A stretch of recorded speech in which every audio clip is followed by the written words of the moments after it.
നമസ്കാരം. വംശനാശം സംഭവിച്ചുകൊണ്ടിരിക്കുന്ന CPM-ൽ പിണറായി വിജയനെ പ്രതിപക്ഷ സ്ഥാനത്ത് നിന്നും MV ഗോവിന്ദനെ സംസ്ഥാന സെക്രട്ടറി സ്ഥാനത്ത് നിന്നും മാറ്റി നിർത്തണമെന്ന് ജില്ലാ കമ്മിറ്റികളിലും ഏരിയ കമ്മിറ്റികളിലും ആവശ്യം ശക്തമായി.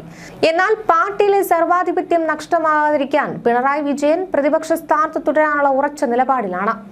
പിണറായി വിജയനും ഗോവിന്ദനും മാറാതെ കേരളത്തിൽ ഇനി CPM-നെ അണികളും പൊതുസമൂഹവും അംഗീകരിക്കില്ലെന്ന് വ്യക്തമാണ്. കേരളത്തിൽ CPM-ലെ ഏറ്റവും പരാജയപ്പെട്ടതും അണികളെയും പൊതുസമൂഹത്തെയും വെറുപ്പിച്ചതുമായ സെക്രട്ടറിയാണ് MV ഗോവിന്ദൻ എന്നാണ് ജില്ലാ കമ്മിറ്റികളിൽ ഉയർന്ന വിമർശനം. അതേസമയം കേന്ദ്ര കമ്മിറ്റിയിലും പോളിറ്റ് ബ്യൂറോയിലും പിണറായിക്കും ഗോവിന്ദനുമെതിരെ പ്രതികരിക്കാൻ ആളില്ലാത്ത സാഹചര്യത്തിൽ കേരളത്തിൽ CPM ഇല്ലാതാകും വരെ ഇരുവരും സ്ഥാനങ്ങളിൽ തുടരുമെന്ന് തീർച്ചയാണ്. കേരളത്തിൽ പിണറായി വിരുദ്ധ ഗ്രൂപ്പ് വളർന്നു വരാനുള്ള സാധ്യതയും നിലവിലില്ലെന്നാണ് പാർട്ടി നേരിടുന്ന ഏറ്റവും വലിയ ഗതികേട്. കേരളത്തിൽ ഇടതുപക്ഷത്തിനേറ്റ തിരിച്ചടി പാർട്ടി അണികൾ തിരുത്തിയതുപോലെയാണ് CPM കേന്ദ്ര കമ്മിറ്റി യോഗത്തിൽ വിമർശനമുണ്ടായി. എന്നാൽ തിരിച്ചടിക്ക് കാരണം ഭരണവിരുദ്ധ വികാരമല്ലെന്നാണ് CPM സംസ്ഥാന നേതൃത്വം വിശദീകരണം നൽകിയത്. അതായത് പിണറായിക്ക് വേണ്ടി രക്ഷാപ്രവർത്തനം നടത്തും വിധമുള്ള റിപ്പോർട്ടാണ് MV ഗോവിന്ദൻ കേന്ദ്ര കമ്മിറ്റിക്ക് നൽകിയിരിക്കുന്നത്. കുഞ്ഞികൃഷ്ണൻ, TK ഗോവിന്ദൻ, സുധാകരൻ ഉൾപ്പെടെയുള്ള വിമതരുടെ അട്ടിമറി വിജയം പാർട്ടിക്ക് വലിയ ഗുണപാഠമാണെന്ന് തിരിച്ചറിവ് കേന്ദ്ര കമ്മിറ്റിക്ക് ഇപ്പോഴും വ്യക്തമായിട്ടില്ല. മടക്കം സൂചിപ്പിച്ചായിരുന്നു വിമർശനമെങ്കിലും വിമതരായി മത്സരിച്ച് വിജയിച്ചവർക്കെതിരായ സംസ്ഥാന ഘടകത്തിന്റെ നിരീക്ഷണം ജനറൽ സെക്രട്ടറിയുടെ റിപ്പോർട്ടിലുണ്ട്. പാർട്ടി വിമതരായി വിജയിച്ചവർ പിന്നിൽ നിന്ന് കുത്തിയെന്നും വിമതർ നടത്തിയത് ആസൂത്രിത നീക്കമാണെന്നും പറയുന്നു.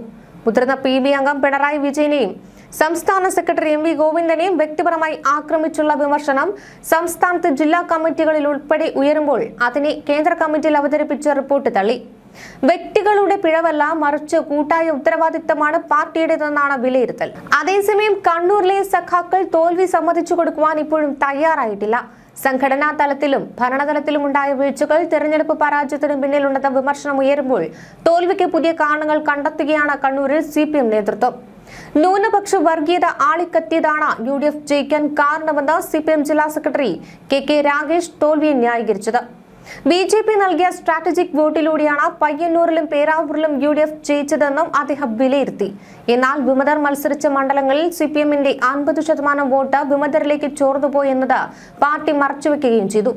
തോൽവിയുടെ യഥാർത്ഥ കാരണം മറച്ചുവെച്ച് താൽക്കാലികമായി രക്ഷപ്പെടാനുള്ള പഴുതുകൾ തേടുകയാണ് നേതൃത്വമെന്നാണ് അണികളുടെ ആക്ഷേപം.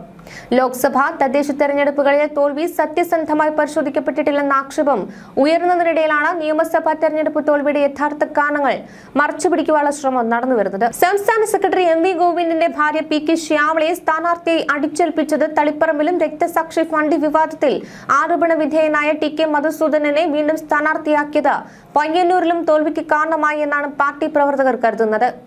എന്നാൽ CPM ജില്ലാ നേതാക്കൾ ഇപ്പോഴും ഈ തെറ്റ് സമ്മതിക്കുന്നില്ല.